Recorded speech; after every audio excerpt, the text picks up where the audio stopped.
다음 중구로 넘어가겠습니다. 네.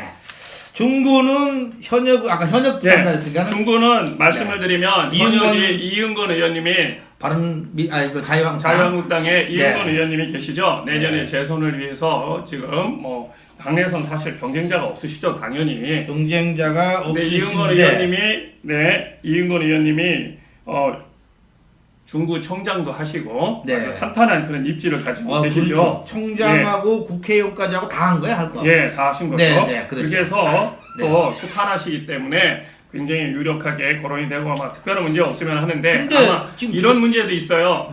민주당에서 먼저 발표했지만 이제는 한국당이 야당이기 때문에 한국당도 공천 기준을 말할 텐데 한국당도 마찬가지로 현역 의원들은 전부 다 경선을 해서 할 겁니다. 거의 대동소이하게. 그리고 똑같이 신인 그리고 청년 여성인 경우에 가점을 주고 이렇게 해서 하는데 그 기준도 민주당은 권리당원 50% 그다음에 여론조사 50% 이렇게 하겠다고 했습니다.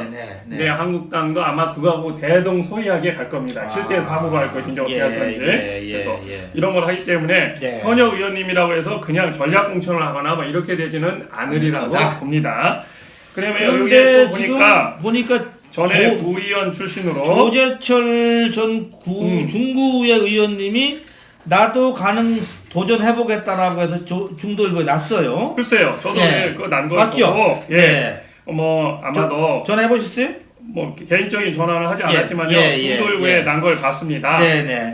중도일보에 난 걸 보니까 뭐 중도일보에서 다 확인해서 한 거지. 확인을 거쳐서 했다고 하시더라고요. 그래서 본인이 현역 의원이 계신데도 여성으로서 또 대전 지역에는 현재 여성 국회의원이 지금까지 단 한 명도 없었습니다. 없었어요? 그러네. 유력하게 후보로 해서 본선에 나와서 뛰신 분은 최연애 의원님, 서울에서 뛰었는데 그때도 안 됐죠. 당선은 안 되셨죠. 안 됐죠. 물론 공천을 받아서 공천 받은 적은 있네요. 해서 했지만 당선이 안 되셨죠. 제가 보기엔 정당에서도 여성 후보 최소한 대전 같으면 한 명은 어디다 무조건 내야 돼. 아마 그런 걸 생각하고 좀 전에 동구의 정경수 변호사님도 그러실 수도 있겠다. 추미애 민주당 전 대표님하고 대학교 선후배시래요. 추미애 의원님이 정치 해보는 게 어떻겠느냐 이렇게 추천을 하셨다라고 그래요. 한양대 법대 나오셨더라고요. 그렇게 해서 다른 거 하시다가 이 라인으로 이렇게 오셨다라고 그래요. 그래서 그것처럼 조재철 의원님도 또 한국당에서 뭐 굳이 현재 거론되는 분 중에서 찾자면 이은건 의원님이 조금 신경 살짝 쓰이시겠는데요? 살짝은 신경 쓰셔야 되는 자, 민주당은 많습니다. 아까 말씀드린 것처럼 둘, 셋, 넷, 다섯 뭐 더해서 한 10명 정도 10명 정도 돼요? 10명도 넘고 그런데 그분들은 아직은 자기가 공개되는 게 뭐 불편하다. 그래서 뭐 제가 알고 있는 분도 빼달라고 그래서 뭐 얘기하지 않았습니다. 자, 앞에 밑에다가 전화번호 넣을 테니까는 보내주세요. 그래서 알고는 있어야지. 민주당 하기 전에 먼저 한국당에 한 분 더 계시네. 최종이니까 강영환. 이분이 위로 올라가야 돼. 줄을 잘못 긋었네 제가. 오케이. 강영환 씨는 예전에 강영환 씨는 국무총리실 근무한 걸 알고 있고 보문고등학교 나오시고 보문고 서울대학교를 인류학과 조윤선 문화체육관광부 장관 청와대 정무수 하셨던 분하고 동기예요. 조윤선 장관하고 동기구나. 홍보 전문가시죠. 민주당에 손혜원 같이 홍보 전문가가 계시다면 한국당에 강영환 씨가 계신데 홍보를 아주 잘하시는데 단지 이제 현재 대전에서 이 글을 쓰시고 정치 평론을 주로 지금 하고 계시더라고요. 지난번 선거 때는 경선에 출마하셔서 이은건 의원님한테 졌죠. 그래서 출마를 못 하셨습니다. 경선에서. 그래서 경선에 한번 출마하셨을 정도가 되면 인지도가 한 1, 2%는 된다고 우리가 보죠. 이분이 나이가 어떻게 되죠? 이분이 84학번이십니다. 그러면은 가점에는 안 들어가네. 감점에 들어갈 수 있어요. 감점은? 아니 여성도 아니고 신인도 아니고 청년도 아니고 장애인 우선 이것도 없죠. 다 없으면 그러네. 다른 데가 가점이 되면 나는 감점이지 뭐 사실상. 그러네.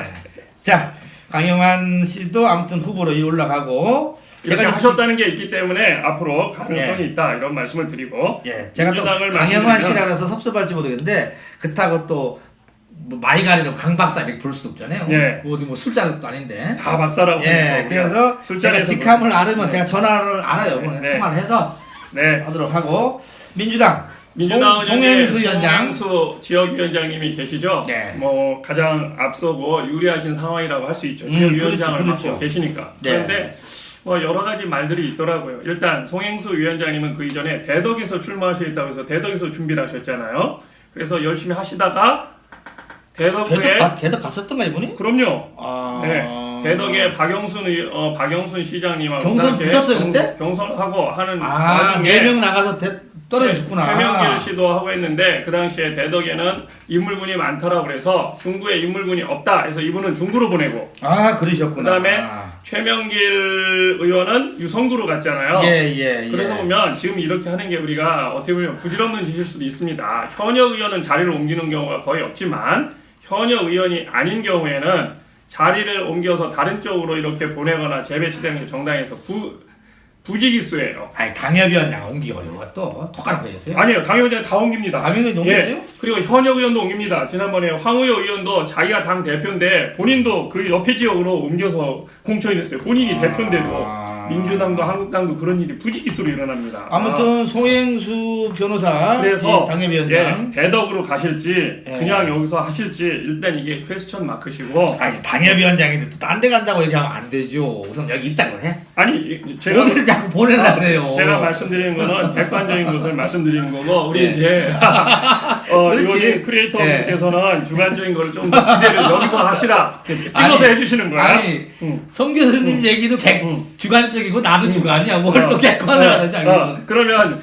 우리 유호진 대표님은 유호진 대표님 말씀하시고 그렇지. 맞아 하고 그다음에 박용갑 현재 구청장님. 현 구청장님은 이분이 왜 나온다 그러죠? 저는 이거에 대해서 이렇게 생각합니다. 현재 황인호 부청장님도 밑에 직원들한테는 본인 이번에 국회의원 선거 나간다고 하고. 에이 설마. 지금 그렇게 구청장 된 지 지금 1년 반밖에 안 됐는데. 본인은 그래요? 국회의원이시라니까. 나는 이장 의원보다 더 잘할 수 있다. 뭐 이렇게 말씀하시는데요. 그러니까 그거는 이제 국민의 공천이 되시면 정보력 빠르시네. 거고. 그래서 다른 지역에 있는 구청장님들도 그렇게 거론이 돼서 구청장 보궐선거를 하느니 어쩌느니 하는데 많은 경우에 이런 경우는 자기의 이제 PR 알리기 위해서 국회의원 선거가 있을 때 그냥 띄우기 차원 아닌가. 그래서 제가 볼 때 그럴 가능성이 없는 분은 본인이 하겠다고 해도 뺐습니다. 저는 그래서 황인호 청장님을 동구에서 거론하지 않았습니다. 근데 여기 박용갑은 왜? 박용갑 청장님은 이번이 3번째래요. 삼선? 세 번째라 2년을 더해서 하느니 그럼 그 다음에 가서 2년을 쉬면서 그 다음에 국회의원을 나온다고 해야 될 건가. 나이도 있으신데 이제 여러 가지를 했을 때 그냥 2년 짧게 끝내고 구청장을 하면서 국회의원에 출마하시면 이제 움직이실 때 돈이 하나도 안 들잖아요. 돈까지 계산해서 아주 중요한 거죠. 아주 중요한 거기 때문에 박용갑 청장님도 이제 거론이 되고 있고 그 다음에 김경훈 전 시의회 의장님 김경훈 시의회 의장님은 내가 알고 있기로는 이번에 총선 출마를 위해서 엄청 노력한 지난번에 구청장 못 나왔잖아요 이분이. 그래서 제가 보기에는 와신 상담 갈고 있을 것 같아요. 이분이 그런데 민주당으로 출마를 하실지 한국당으로 출마를 하게 될지는 이제 더 두고 봐야 될 것 같습니다. 민주당에서 그때 출당이 됐다가 선거 직전 다시 회복됐을걸? 회복됐죠. 회복시켜줬어요. 그건 이제 선거 직전이었기 때문에 이렇게 한 거였고 그런 안건들이 아니 있어서. 한국당은 지금 이은권 의원이 계시는데 뭘 흘러가요? 아니 그거는 이은권 의원님이 하겠다고 하시는 거는 맞지만 다른 사람도 하겠다는 사람이 있으면 경선을 하는 데는 문제가 없는 거죠. 김경원 시의회 의장님도 그런 의사도 후보로 거론할 수 있다. 그렇게 민주당 후보군에 거론될 수 있는데 아예 한국당으로도 그 이전에 그런 말들이 있더라고요. 그래서 갈지 안 갈지 모르겠다. 가운데 지금 황운하 그 다음에 공직자분이니까. 황운하 그 다음에 이제 남충이 바른미래당 위원장님이 전에 대전시장 후보로 나오셨었죠. 그렇죠. 이분이 시장 후보를 2번 나왔습니다. 그래요? 그럼요. 맞습니다. 2번 다 박성현 시장 후보님하고 같이 경쟁을 했었네요. 뭐 경력도 화려하시고 그렇죠. 화려하시죠? 네, 뛰어나신 분이죠. 훌륭하신 네, 분입니다. 그렇기 때문에 근데 제가 얼마 전에도 보니까 내년 선거를 의식하셨는지 대전 중구 지역에 뭐 플랜카드도 많이 붙이시고 그러셨더라고요. 바른미래당 당 시당위원장이시면서 네. 대전 전체로 플랜카드를 안 붙이고 중구에 집중했었더라. 아니 그건 제가 잘 모르겠어요. 다른 지역에서는 제가 본 게 없고 중구에서는 봤습니다. 봤어요? 네. 네. 중구에서 그러면 봤습니다. 중구에 보지 않은 거는 제가 말씀을 안 뜻이 드리고 있으시다는 거네. 뭐 그렇게 얘기들을 하는 것 같아요. 예. 왜냐하면 플랜카드 한 지역에 붙이는데도 돈이 몇 백만 원 들어갑니다. 들어가죠? 네. 그럼 1년도 더 남았는데 그렇게 하신다는 거는 예. 다 뭐 여러 가지를 다 감수하시겠다는 거 아니겠습니까? 네. 그렇게 했는데 남충희 위원장님도 원래 새누리당의 여기 대전시당 새누리당 대전시당의 경제발전위원장인가 계속 여기서 하셨잖아요. 예. 그러다가 나갔지. 예, 그리고 부인께서 예. 이명박 정부 때 장관을 하시고, 지냈죠. 네, 그렇죠. 부인이 훌륭하신 분이더라고요. 예, 제가 그럼요. 보니까 그래서 한현태 미인이시네, 미인 또. 여성의 미에 대해서 말 안 하겠습니다. 예.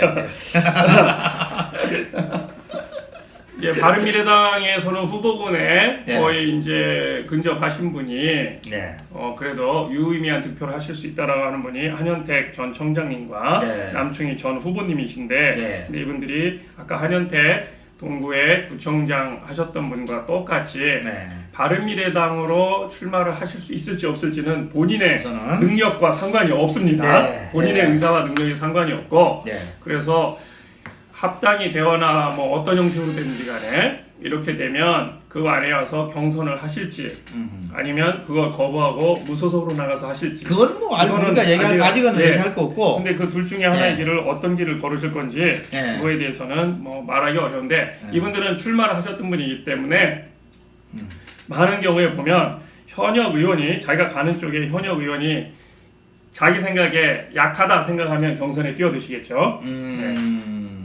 그렇지 않다라고 하면 나가서 무소속으로 출마하시겠죠. 그럼 몇 프로 못 얻으시겠지만 이제 보니까 말씀하신 것처럼 남충희 전 시장 후보님도 무려 2005년도에도 출마를 시장으로 맞습니다. 하셨더라고요. 그럼요. 2006년도. 2006년도. 그때는 그 국민중신당. 그러니까 이분이 대부분 보면 이분은 시장급이야. 급은. 저는 그거보다 대통령급이라고 봅니다. 이분이 보니까 주로 민주당이나 한국당이든 제1당, 제2당에 후보가 되는 거에는 별로 연연하지 않으시더라고요. 그냥 출마하시는 거에 너무 의의를 두시는 거예요. 에이 설마 그러시겠어요. 에이 아니 그 당시에도 국민중신당으로 출마하셨다고요? 무슨 정치판에서 출마하는데 의의를 두는 사람이 어디 있겠어요. 다 당선되려고 하는 거죠. 다만 이제 잘 안 되니까 그런 거지 뭐. 그래서 더 잘하시려면 지금 민주당으로 가셔서 민주당이 경선에 가셔서도 한다면 제가 볼 때는 굉장히 경제적인 식견이 있으신 분이기 때문에 잘하실 수 있다라고 봅니다. 그 얘기 내가 좀 해야 되겠네. 남충희 우리 위원장님 같은 경우는 자유한국당에 있다가 나왔지 않습니까? 결국은 이게 통합을 한다고 하면 자유한국당에 들어가서 거기서 그 당내 경선을 거쳐서 가는 게 맞습니다. 저는 그렇게 되는 것을 예상하고 두 번째는 하는데 이제 이분이 그 누구죠? 그분 누구죠? 안철수. 그러니까는 그 걔하고 만약에 통합이 된다면은 이 바른미래당 몫으로 전국에 30석을 주기로 할 수도 있지 않습니까? 그러면 30석을 가지고 와서 그 중에 대전에 야 중구는 우리 줘라 이렇게 해서 또 출마하실 수도 있는 거죠. 만약에 그렇게 한다면 그렇게 한다면 뭐 그런 얘기도 지금 일이 있더라고요. 시나리오 그럼요. 저희가 시나리오 하는데 그렇게 하면 서구하고 유성구에 한국당은 다 원외위원장이기 때문에 거기에 이제 그 중에 서구 쪽으로 그런 얘기가 있더라고요. 남충희 전 시장 후보님이 서구나 유성구에 이렇게 해서 옮길 수도 있지. 그렇지. 꼭 뭐 이 사람이 뭐 중구에만 나가라는 법은 없습니다. 그럼요. 자 다음 이거는 어떻게 좀 이따 할게? 황홀화 예. 공직자에서 얘기하겠습니다. 얘기해요. 예, 얘기해요. 뭐 아니 어때요? 공직자에서. 이따가 특별 케이스로 알았어요. 아니 왜냐하면 이분들은 현재 공직에 있거나 그 이전에 공직을 하고 계셨던 분이기 때문에. 예. 아니 난 여기 또 내가 이렇게 써 있었길래 그건 그렇게 하는 것이 좋았어. 이분한테 신뢰가 안 될 것 같아요. 본인도 근데 얘기해주길 좋아할지도 몰라요. 여기에서. 이거 그 여기서? 알았어. 아니 여기서 이렇게 하면 잘못하면 이분이 선거법 위반 시비가 지금 되기 때문에 거꾸로 본인도 수사를 지금 받으시지 아시죠? 벌써 선거법 위반으로 수사를 받고 계시잖아요, 울산에서. 그 얘기 그 얘기 잘 꺼내지 마. 아니 있는 사실을 얘기하는 거예요. 지금 검찰로부터 선거법 위반 현재 경찰청 대전지방경찰청장이 수사를 받고 있어요. 그렇기 때문에 이게 해당하는 지역을 특정해서 얘기하는 게 더 잘할 수 있어요. 자, 중구는 여기까지 마치겠습니다. 중구 끝내고.